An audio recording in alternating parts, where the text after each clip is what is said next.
Hello everyone, Simplified technology. In this tutorial I'll guide you how to make screen record on your Mac. But before we start, please consider subscribe to our channel and like in the video. Follow my steps. Tap Command plus space and open Spotlight searching. Type QuickTime and select the QuickTime player app. Tap QuickTime player and then you can make a right click and choose new screen recording.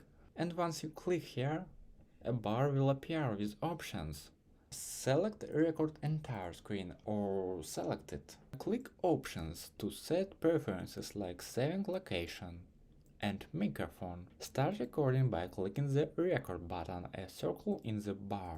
To stop recording, click the stop button in the top right corner. Your screen recording video will appear for review. Click file, then choose export as or save. Name the file and select the desired quality and location.